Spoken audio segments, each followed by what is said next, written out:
JP Nadda Bharat माता की। और गंगारामपुरे जय श्री राम ना बोले तो है ना कि जय श्री राम जय श्री राम। आज के गंगारामपुरे हमारे पथसभा এবং প্রার্থী পদ ঘোষণা হওয়ার পর আমি গঙ্গারামপুরে প্রথম পথসভায় আপনাদের সামনে উপস্থিত হয়েছি। প্রথমে আমি গঙ্গারামপুরবাসীকে ধন্যবাদ জানাবো যে গত 2019 সালে যে 22,000 ভোট, 22,000 ভোট তো নয়, 22,000 লিড আপনারা দিয়েছিলেন। এই 22,000 আশীর্বাদ আমাকে দিয়েছিলেন। 5 বছর আপনাদের সেবা করার সৌভাগ্য আমার হয়েছিল। সেজন্য আপনাদের চরণে আমার কোটি কোটি নমস্কার, আমার প্রণাম জানাই। গঙ্গারামপুর বিধানসভার সকল অধিবাসীদেরকে আমার নমস্কার। মঞ্চে উপস্থিত আমাদের সম্মানীয় জেলা সভাপতি স্বরূপ চৌধুরী মহাশয়, উপস্থিত আছেন আমাদের প্রাক্তন জেলা সভাপতি তথা ক্লাস্টার ইনচার্জ শুভেন্দু সরকার মহাশয়, উপস্থিত আমাদের জেলার যুব মোর্চার সভাপতি শুভ চক্রবর্তী, আমাদের জেলার সাধারণ সম্পাদক গৌতম রায়, অশোক বর্ধন যিনি গঙ্গারামপুরের বাসিন্দা, উপস্থিত বাপি সরকার, জেলার সম্পাদক সহসভাপতি সুবোধ সরকার, উপস্থিত টাউন মন্ডলের সভাপতি ভাই বৃন্দাবন সহ অন্যান্য অনেক নেতৃত্ব। আমি সবার নাম নিচ্ছি না, আমাদের এসসি মোর্চার সভাপতি আছে, আমাদের জেলা সম্পাদিকারা আছে, সবার নাম নেওয়া সম্ভব নয়। এবং সর্বোপরি আমার সম্মুখে যারা ভারতীয় জনতা পার্টির এই টাউন মন্ডল এবং আশেপাশে যারা ভারতীয় জনতা পার্টির কর্মী যোদ্ধা আছেন, যারা এই রোদের মধ্যেও কষ্ট করে বসে আছেন এবং 21-এ দক্ষিণ দিনাজপুর জেলার গঙ্গারামপুরে আমাদের কর্মীদের উপর এত অত্যাচার হয়েছিল, তারপরেও ভারতীয় জনতা পার্টির পতাকা যারা ধরে রেখেছেন তাদের সকলকে আমি নমস্কার জানাই, গৈরিক অভিনন্দন জানাই। বন্ধুগণ, আগামীতে লোকসভা ভোট, দিনক্ষণ এখনো ঠিক হয়নি। দিনক্ষণ কিছুদিনের মধ্যে আপনাদের সামনে আসবে। প্রার্থী ঠিক হয়ে গেছে। ভারতীয় জনতা পার্টি আমাকে দ্বিতীয়বারের জন্য এখান থেকে প্রার্থী করেছে। মাননীয় প্রধানমন্ত্রীকে, মাননীয় সর্বভারতীয় সভাপতি ও মাননীয় গৃহমন্ত্রী অমিত শাহজিকে আজকে আমার তরফ থেকে নমস্কার জানাই। গতকাল সিএ লাগু হয়েছে। আজকে অমিত শাহজি ফোন করেছিলেন, জিজ্ঞেস করেছিলেন। আমি তখন আমার বাচ্চা মেয়েকে পাশের বাড়িতে কুকুরের সাথে দেখা করতে নিয়ে গেছি। আমার পাশের বাড়িতে একটা কুকুর পোষে, আমার বাচ্চা মেয়েরা রোজ ওর বাড়ি যায়। আর সেই সময় মাননীয় গৃহমন্ত্রী ফোন করে জিজ্ঞেস করছেন সিএ লাগু হওয়াতে বাংলার মানুষ, অমিত শাহজি জিজ্ঞেস করছেন খুশি কিনা, আপনারা বলবেন, সেটা আমি ওনাকে জানাবো ঠিক করেছি। কি খুশি তো? খুশি তো? তাই কারো ভয়ের কোনো কারণ নেই, কোনো চিন্তার কিচ্ছু নেই। অনেকে ভুল বোঝাবে। আমি এই মঞ্চ থেকে মোদির গ্যারান্টি দিচ্ছি আর সুকান্ত মজুমদারের গ্যারান্টি দিচ্ছি, সিএ এর ফলে কারো নাগরিকত্ব যাবে না। দিদিগুলি মুসলিম ভাইদেরকে ভুল বোঝাবে। আমি তাদেরকে এই মঞ্চ থেকে আশ্বস্ত করছি, সিএ নাগরিকত্ব দেওয়ার আইন, কারো নাগরিকত্ব নেওয়ার আইন না। কারো যদি অসুবিধা হয় সে সুকান্ত মজুমদারের সাথে এসে দেখা করবে, তার নাগরিকত্ব বাঁচানোর দায়িত্ব সুকান্ত মজুমদার।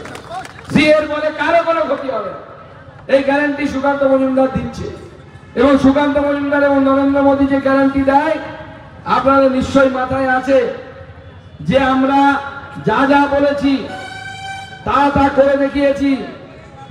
আমরা এখান থেকে শিয়ালদা ট্রেন চালাবো, চালিয়ে দেখিয়েছি। এই জেলা থেকে চালানোর পর আপনাদের মন্ত্রী, আমাদের মন্ত্রী বলেছিলেন এই ট্রেন নাকি বন্ধ হয়ে যাবে। শুনতে পাচ্ছি কালকে নাকি মন্ত্রী জেলায় ঢুকবেন। আমার বিশ্বাস, আমার ভাষণ শুনে আবার যেন রুট না চেঞ্জ করে দেয়, কালকেও মন্ত্রী গঙ্গারামপুরে নামবেন, সুকান্ত মজুমদারের চালু করা ট্রেনে চড়ে তারপরে গঙ্গারামপুরে নামবেন। আমাদের জেলায় ট্রেন আসতে কি আমরা দেখতাম ভাঙা চোরা ট্রেন, রং চোরা ট্রেন। আমরা যখন ইলেকট্রিক ট্রেন চালু করলাম, আমি বালুরঘাট স্টেশনের ট্রেনকে সবুজ পতাকা দেখাতে গেছি। আমাকে লোকেরা বলছে দাদা ইলেকট্রিক ট্রেন তো চালু হলো, তার তো আছে, কিন্তু ইঞ্জিনটা বড়ই নোংরা, মানে পুরানো টাইপের, রং টং উঠে গেছে। তবে থেকে মনে আক্ষেপ ছিল যে আমাদের জেলার একটা ঝাঁ চকচকে ট্রেন দরকার। আমাদের জেলার পরিষ্কার ট্রেন দরকার, দারুণ একটা নতুন ট্রেন দরকার। আমাদের সেই স্বপ্ন পূরণ হয়েছে এবং আজ এই মঞ্চ থেকে বলছি, এটা সুকান্ত মজুমদার বলে সম্ভব হয়েছে। শিয়ালদাতে কোনো ট্রেন উত্তরবঙ্গ থেকে আর নতুন ট্রেন চালু হয় না। এখন উত্তরবঙ্গে যত নতুন ট্রেন চালু হয় কলকাতা স্টেশন থেকে চালু হয়। নিশ্চয়ই আপনারা যারা আছে রাধিকাপুর কলকাতা ট্রেন চলে। কলকাতা স্টেশন থেকে ট্রেন চাইলে পরে আমি 1 বছরের পর পেয়ে যেতাম এমপি হবে, 1 বছরের পর করে দিতে পারতাম, 1 বছর সময়ের মধ্যে। কিন্তু আমার লক্ষ্য ছিল যে না, আমার এই জেলা থেকে শিয়ালদা পর্যন্ত ট্রেন যায়, আর আমাদের উত্তরবঙ্গের মানুষ, দক্ষিণবঙ্গের মানুষ শিয়ালদা স্টেশন এবং আশেপাশের এলাকা ভালো চেনে। সেটা ট্রেন যদি বন্ধ করতে হয় গোল্ডিং, তাহলে শিয়ালদা পর্যন্ত ট্রেন চালু করতে হবে, তবেই গোল্ডিং বন্ধ করা যাবে। অতটা করা যাবে না। শিয়ালদা পর্যন্ত আমরা সেই ট্রেন করেছি। আমরা মাননীয় প্রধানমন্ত্রী এবং রেলমন্ত্রীকে ধন্যবাদ জানাই। আমরা যা যা প্রতিশ্রুতি দিয়েছি, আজকে প্রতিশ্রুতি দিয়ে যাচ্ছি, আগামী লোকসভা নির্বাচনে যদি সুকান্ত মজুমদারকে আপনারা গতবার যেরকম আশীর্বাদ করেছিলেন সেইভাবে যদি আশীর্বাদ করেন, গঙ্গারামপুরের জন্য রেলের দুটোই ঘোষণা করে যাচ্ছি। গঙ্গারামপুর স্টেশনকে অমৃত ভারত স্টেশন করুন, ঘোষণা করে দিয়ে গেলাম। আর সুকান্ত মজুমদার যা ঘোষণা করে সেটা পূরণ করে। আমাদের জেলায় এখন একটা মাত্র অমৃত ভারত স্টেশন পেয়েছে, দ্বিতীয় অমৃত ভারত স্টেশন গঙ্গারামপুরে হবে। গঙ্গারামপুরে অমৃত ভারত স্টেশন। আমাদের আরো অনেক স্বপ্ন আছে, আমরা অনেক কিছু করতে চাই এখানে। আমরা বানগড়কে নিয়ে প্রস্তাব দিয়েছি। আমাদের এখানে বিধায়ক সত্যেন রায়কে নিয়ে আমি নিজে মন্ত্রীর কাছে গেছিলাম। বানগড়কে আগামী দিনে সুন্দর একটি পর্যটন কেন্দ্র আমরা তৈরি করব, গোটা বানগড়কে সুসজ্জিত করব। বানগড়ে গেলে মানুষ এখন বাথরুম পায়খানা করার জায়গা পায় না। কি তৈরি হয়েছে এর মধ্যে? হয়নি। এখনই ঘোষণা করে দিয়ে যাচ্ছি, আগামীবার এমপি হওয়ার পর ওখানে 10 লক্ষ টাকা এমপি ল্যাডের প্রদান করব আমরা, এবং ওখানে বাথরুম পায়খানা দিয়ে বাথরুম কমপ্লেক্স তৈরি হবে। এর ফলে বাইরে থেকে মানুষ আসবে, নতুন কর্মসংস্থান হবে, দুটো ছেলে ওখানে দোকান করে খেতে পারবে। আমরা পারফরমেন্স করি। আজকে হয়তো সেই ছেলেগুলো আছে এখানে, আমি সকালবেলা দেখছিলাম ওদের মুখ, যারা গঙ্গারামপুরের ছেলে, এখানে চাকরি নেই বাকরি নেই, 2 লক্ষ টাকা খরচ করে দুবাইয়ে গেছিল। কি আছে না বাড়ি চলে গেছে? আছে হয়তো কয়েকজন। এরা 15 জন আটকে পড়ে গেছিল দুবাইয়ে মনে হয়। আমাকে ওখান থেকে ভিডিও কল করেছিল।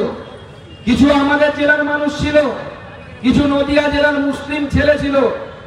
তারা ভিডিও কলে আমার সাথে যোগাযোগ করে, দাদা আমাদেরকে খেতে দিচ্ছে না, দুবাই আটকে রেখেছে। আমার সাথে যোগাযোগ করার পর মাননীয় বিদেশ মন্ত্রীর সাথে দেখা করে তাদেরকে মায়ের ছেলেকে মায়ের কোলে ফিরিয়ে দিয়েছি। শুধু আমাদের জেলার ছেলে নয়, নদিয়ার ছেলেগুলোকে, মুসলিম ছেলেগুলোকেও তাদের বাড়িতে পৌঁছে দিয়েছি। আমরা কাজ করি। আমাদের এখানকার বাচ্চা মেয়ে, তার স্বপ্ন ছিল নিজের পায়ে হাঁটবে, তাকে আমরা কৃত্রিম অঙ্গ প্রদান করেছি এবং এটা চলবে, কন্টিনিউয়াস চলবে। আগামী দিনে যত হ্যান্ডিক্যাপ, যাদেরকে আমরা আগে বলতাম এখন বলি দিব্যাঙ্গজন, যাদের হাত নেই পা নেই, বিজেপি করে না, তৃণমূল করে, কোনো অসুবিধা নেই। মন্ত্রীকে বলবেন সুকান্ত মজুমদারের কাছে পাঠাতে, সুকান্ত মজুমদার তার হাত পা কৃত্রিম অঙ্গের ব্যবস্থা করবে, আমরা ব্যবস্থা করবো, বিলে পয়সার ব্যবস্থা করবো। আজকে আমরা বেশ কয়েকজনকে কানের শোনার যন্ত্র দিয়ে এলাম। আমরা মানুষের পাশে আছি, মানুষের সাথে আছি। আপনাকে ঠিক করতে হবে, এই ভোট প্রধানমন্ত্রী তৈরি করার ভোট। আপনার একটি সিদ্ধান্ত ঠিক করবে আগামী দিনে ভারতবর্ষ কোথায় যাবে। ভারতবর্ষ বিশ্বের সর্বশ্রেষ্ঠ দেশ হবে, নাকি ভারতবর্ষের প্রত্যেকটি জায়গায় সন্দেশখালী হবে, একটি করে শেখ শাহজাহান হবে। আপনার ভোট সেটা ঠিক করবে, আপনাকে ঠিক করতে হবে।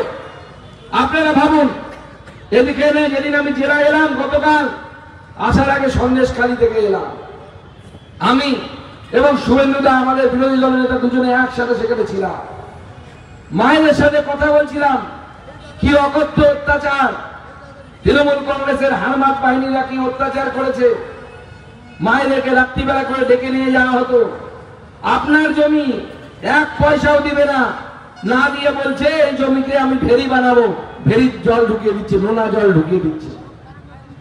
আপনার জমি এক পয়সাও পাবেন না, মাছের চাষ হচ্ছে। উল্টে আপনার বউ যদি সুন্দরী হয় তাকে রাত্রিবেলা তৃণমূলের পার্টি অফিসে পাঠাতে হবে সন্দেশখালী। মহিলারা জেগে গেছে। শেখ শাহজাহানকে সিবিআই ধরে নিয়ে গেছে। একসময় বাঘ বলা হতো, পুলিশের কাছে যখন ছিল তখন বাঘের মতো ঘুরে বেড়াচ্ছিল, এখন সিবিআই এর কাছে গিয়ে mu mu mu mu mu mu করছে। এটা হচ্ছে মোদির পুলিশ। কিভাবে সোজা বানাতে হয়, ছাল চালাতে হয় যারা আছে। আমাদের এখানে প্রার্থী খুঁজে পাচ্ছে না তৃণমূল কংগ্রেস, তাই পুরনো মন্ত্রীকে নিয়ে এসে দাঁড় করিয়েছে। আমরা সবাইকে শ্রদ্ধা রেখে বলছি, উনি বিধায়ক হতে 9 বার টাইম নিয়েছিলেন, 9টা নির্বাচনে হেরে বিধায়ক হয়েছিলেন। নাম ছিল না হারু মিত্র, মনে আছে তো? 9 বার হেরে যদি বিধায়ক হন, সাংসদ হতে কতবার হারতে হবে? এই বুড়ো বয়সে হারার কোনো দরকার ছিল না। আমরা ওনাকে সম্মান রেখে বলছি, অন্য কাউকে দাঁড় করাতে পারতো। একটাই তো মন্ত্রী আমাদের জেলাতে দিয়েছে, তা আবার হ্যান্ডিক্যাপ মন্ত্রী। এমন মন্ত্রী হওয়ার পর এখানে সারের দাম সব থেকে বেড়ে গেল। সারের দাম বাড়বে কি বাড়বে না তার দেখার দায়িত্ব, সবজির দাম বাড়বে না তার দেখার দায়িত্ব কৃষি বিপণন মন্ত্রী। আজকে প্রশ্ন করতে চাই, এত বছর ধরে উনি রাজনীতি করছেন, আপনার গঙ্গারামপুরের জন্য উনি কি করেছেন? ভোট দেওয়ার আগে একটা প্রশ্ন করেছেন। বাড়ির জন্য অনেক কিছু করেছেন, ভাই চেয়ারম্যান, কোন ভাই পিপি, একটা চালকল, আরো কি কি আছে। ভাতিজিয়ারা, ভাই ভাতিজারা কলকাতার স্কুলে পড়ে, যে স্কুলে ভর্তি করতে গেলে আমাকেও 10 বার ভাবতে হবে কত টাকা কোথায় পাবো। আমার ছেলে মেয়েরা আমার 2 মেয়ে বালুরঘাটেই পড়ে, এবং এই নিজের পরিবার ছাড়া এরা জীবনে কিছু বোঝেনি। আগামী দিনেও নিজের পরিবার ছাড়া কিছু বুঝবে না। 5 বছর আপনাদের আশীর্বাদে সাংসদ থাকার পরও বুক ঠুকে বলতে পারি, একজনের আঙুল তুলে বলার ক্ষমতা নেই যে সুকান্ত মজুমদার নিজের পরিবারের জন্য এটা করেছে, নিজের আত্মীয়ের জন্য এটা করেছে, অন্য কারোর জন্য কিছু করেছে। কেউ বলতে পারবে না। তৃণমূল কংগ্রেসের নেতাদের দম নেই যে বলতে পারে সুকান্ত মজুমদার চোর। যদি প্রমাণ করতে পারে সুকান্ত মজুমদার ভোট থেকে তার নাম ফেরত নিয়ে নেবে, ভোটে দাঁড়াবে না। আমরা রাজনীতি দেশকে পরিবর্তন করার জন্য এসেছি। টাকা কামাতে হলে সুকান্ত মজুমদার ইউনিভার্সিটিতে বসে চাকরি করে টাকা কামাতে হবে। এই দেশ আগামী দিনে কোন দিকে যাবে আপনাকে ঠিক করতে হবে। প্রধানমন্ত্রী নরেন্দ্র মোদী হবে না অন্য কেউ হবে, সেটা আপনার ভোটে নির্ভর করছে, আপনার উপর নির্ভর করছে। আপনার ছেলে বিদেশে আটকে যাবে, তার নাম অমুক ঘোষ হোক বা নুরে আলম চৌধুরী হোক বা যে হোক না কেন, সে ফেরত আসবে কিনা, কোনো বিপদে পড়লে সেটা তার আপনার উপর নির্ভর করছে। আপনার পাড়ার হ্যান্ডিক্যাপ ভাইটা কৃত্রিম পা পাবে কিনা আপনার উপর নির্ভর করছে। আপনার এখানে প্রতি মাসে একবার করে মেডিকেল ক্যাম্প হবে কিনা তা নির্ভর করছে আপনার ভোটের উপরে। রেল ছুটবে কিনা দক্ষিণ ভারতে তা আপনার ভোটের উপর নির্ভর করছে এই জেলা থেকে। তাই ভোট দিন, বিচক্ষণতার সাথে ভোট দিন, রাষ্ট্র করার জন্য ভোট দিন, পরম বৈভবশালী ভারতবর্ষ তৈরি করার জন্য ভোট দিন, নরেন্দ্র মোদীকে ভোট দিন, পদ্ম ফুলে ভোট দিন। নরেন্দ্র মোদী সরকার তো তৈরি হবেই, গোটা ভারতবর্ষ ঠিক করে ফেলেছে। আমাদেরকে পদ্ম ফুলটা আরো একবার নরেন্দ্র মোদীকে উপহার দিতে হবে, আমাদেরকে দিতে হবে। গতবারে যে কথা বলেছিলাম সেই কথা আবার বলছি। রামায়ণে খুব সুন্দর একটা গল্প আছে। ভগবান রামচন্দ্র যখন বানর সেনা নিয়ে পাথর দিয়ে ব্রিজ বানাচ্ছে, তখন একজন কাঠবিড়ালি, একটা কাঠবিড়ালি সে এসে জলের মধ্যে ডুব দিচ্ছে, দিয়ে ডাঙায় উঠে যাচ্ছে, বালির মধ্যে গড়াগড়ি খাচ্ছে, তারপরে আবার পাথরের উপরে গিয়ে গা ঝাড়া দিচ্ছে। তো হনুমান সেনা, যারা বানর সেনা ছিল, আরে তারা জিজ্ঞেস করে যে ভাই কাঠবিড়ালি তুমি এটা কি করছো? জলে ডুব দিচ্ছ, বালিতে গিয়ে গড়াগড়ি খাচ্ছ, তুমি এটা কি করছো? কাঠবিড়ালি বলছে আমি সেতু তৈরি করছি, ব্রিজ তৈরি করছি ভগবান রামচন্দ্রের জন্য, উনি শ্রীলঙ্কায় যাবেন মা সীতাকে উদ্ধার করার জন্য। তুমি কিভাবে ব্রিজ তৈরি করছো? এত বড় বড় পাথর নিয়ে যাওয়ার ক্ষমতা তো তোমার নেই।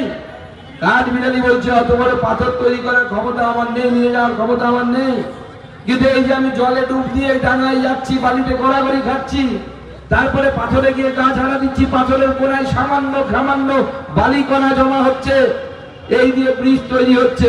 আমি জানি এটা না করলেও রামচন্দ্রের ব্রিজ তৈরি হবে, রামচন্দ্র অযোধ্যা থেকে শ্রীলঙ্কায় পৌঁছবেন, মা সীতাকে উদ্ধার করবেন।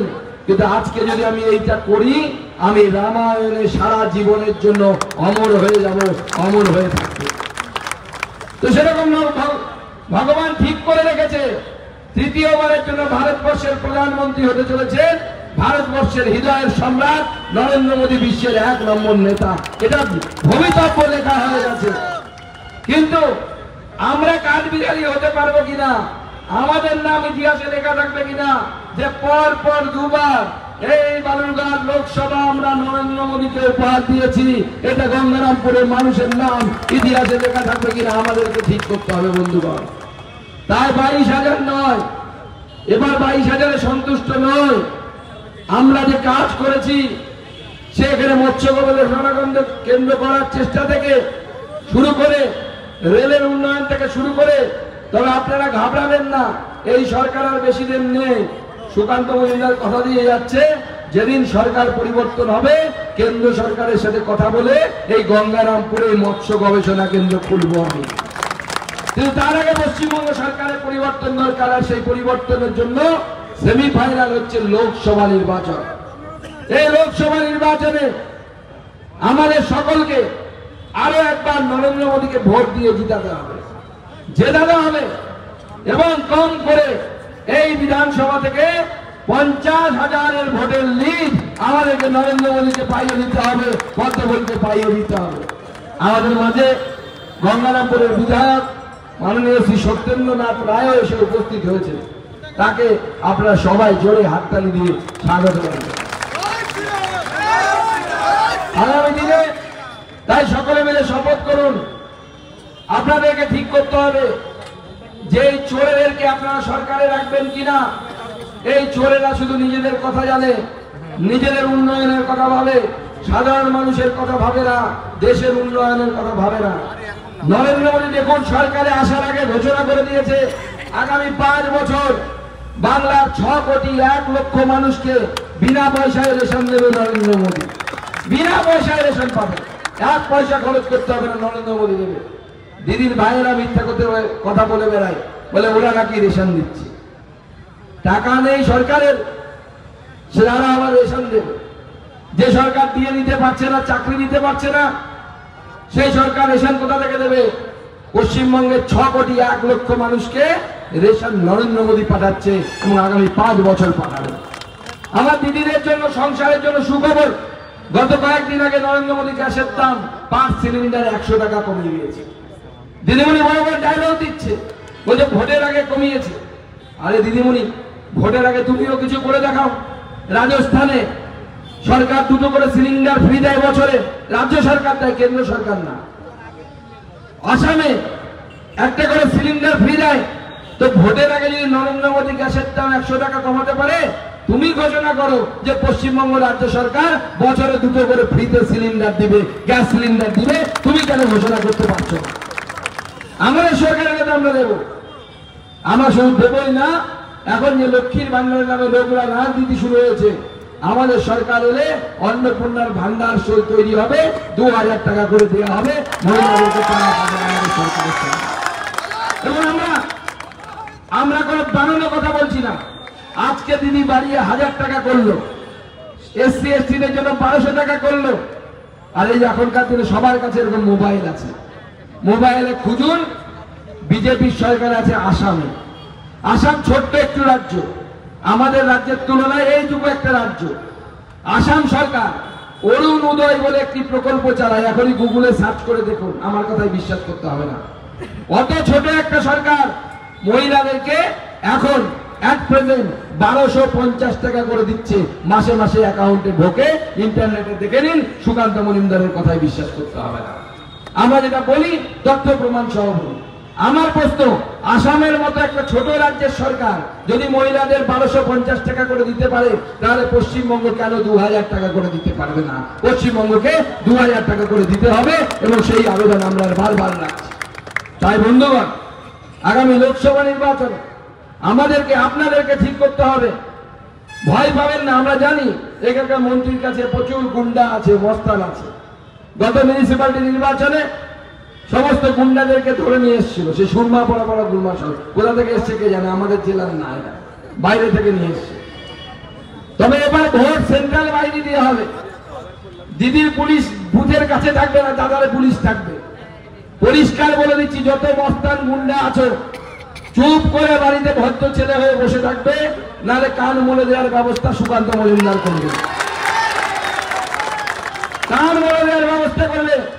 আর দিদির পুলিশ এখন নির্বাচন কমিশনের আন্ডারে চলে যখন আসবে, পুলিশের মেরুদণ্ড যেটা দেখে গেছে যে মেরুদণ্ডটা মা মাটি মানুষ হয়ে গেছে, সেই মেরুদণ্ডটা এবার সোজা হয়ে উঠবে এবং পুলিশের মতো কাজ করবে। সেই ব্যবস্থা আমরা নির্বাচন কমিশনকে দিয়ে বাধ্য করবো করানোর জন্য। তাই নো গুন্ডামি, নো মস্তানি, মাথায় রাখবেন। গুন্ডামি করছো ভালো কথা, কিন্তু যদি শিক্ষিত মানুষ গুন্ডামি করতে শুরু করে না, তখন বড় বড় গুন্ডার কিন্তু অবস্থা খারাপ হয়ে যাবে। আমাকে গুন্ডামি করতে বাধ্য করবে না। মনে রাখবে, আমি শুধু এমপি নয়, রাজ্য সভাপতি। অন্যান্য রাজ্যের লোকেদের সাথে যথেষ্ট যোগাযোগ আছে, অনেক কিছু করতে পারি, কিন্তু আমরা করি না। আমরা রাজনীতিতে নোংরা পথের আশ্রয় নিই না। কাজের হিসাব নিয়ে মানুষের কাছে যাব, মানুষের কাছে হাত জোর করে বলবো এই কাজ করেছি, যদি আপনারা আশীর্বাদ করেন আবার কাজ করব, পরিশ্রম করব, অক্লান্ত পরিশ্রম করব, নিজের শরীরকে প্রয়োজনে দেশের জন্য আত্মাহুতি দিব, কিন্তু গুন্ডামি মস্তানি করে ভোটে জিতবো না। আপনাদের আশীর্বাদ নিয়ে তবেই ভোটে জিতবো। তাই আপনাদের আশীর্বাদ চাই। আপনাদের এখানে দোকানদার, পথ চলতি মানুষ, ব্যবসায়ী বন্ধুগণ, ভাইরা, সুধী নাগরিক বৃন্দ যারা আছেন, প্রত্যেককে বলছি নির্ভয়ে ভোট দিন, পদ্ম ফুলে ভোট দিন, দেশের জন্য ভোট দিন। আপনার একটা ভোট নরেন্দ্র মোদীর মাথায় আশীর্বাদ হয়ে পড়বে। আপনি এখানে পদ্ম ফুলে ভোট দেবেন, সুইচ টিপবেন, দিল্লিতে নরেন্দ্র মোদীর উপর আপনার একটা আশীর্বাদ করবেন। এরকম প্রধানমন্ত্রী ভাগ্য করে পাওয়া যায়, যিনি 3 দিনের কথা বললে 11 দিন না খেয়ে থেকে উপবাস করে মাটিতে শয়ন করে ভগবান রামচন্দ্রের প্রাণ প্রতিষ্ঠা করেন। এরকম প্রধানমন্ত্রী, ভগবান রামচন্দ্রের আশীর্বাদ প্রাপ্ত প্রধানমন্ত্রী আমরা খুব কম পেয়েছি। তাই বন্ধুগণ, আমরা প্রতিজ্ঞা নিই যে দক্ষিণ দিনাজপুর জেলা বালুরঘাট লোকসভা আগামী দিনে নরেন্দ্র মোদীর হাতে তুলে দিতে হবে, এবং সেই জন্য গঙ্গারামপুরে 50,000-এর লিড চাই। কি হবে তো? হবে। গতবার আমার কর্মীরাই আমাকে জিতিয়েছিলেন। সাধারণ মানুষের কাছে গিয়ে আপনারা বলেছিলেন সুকান্ত মজুমদারকে ভোট দিন, নরেন্দ্র মোদীকে ভোট দিন। আবার লোকের বাড়ি গিয়ে গিয়ে ভোট চাইতে হবে, নরেন্দ্র মোদীর জন্য ভোট চাইতে হবে। চাইবো তো? তাহলে 50,000 ভোট লিড হবে তো? তাহলে 2 হাত মুঠ করে আমার সাথে প্রতিজ্ঞা নিন, ভারত মাতা কি, ভারত মাতা কি, ভারত মাতা কি, বন্দে বন্দে। মহান দেশের মহান নেতা নরেন্দ্র মোদী, নরেন্দ্র মোদী, জেপি নাড্ডা, জেপি নাড্ডা, অমিত শাহ, অমিত শাহ। এবার তৃণমূলের জন্য তো কিছু বলতে হবে না, না মন খারাপ হবে, তাই তো? চোর ধরো, চোর ধরো, চোর ধরো, চোর ধরো। আবার একটা নতুন স্লোগান হয়েছে, চোরেদের এনার্জি, চোরেদের এনার্জি, চোরেদের এনার্জি, চোরেদের এনার্জি। भारत माता की, भारत माता की, भारत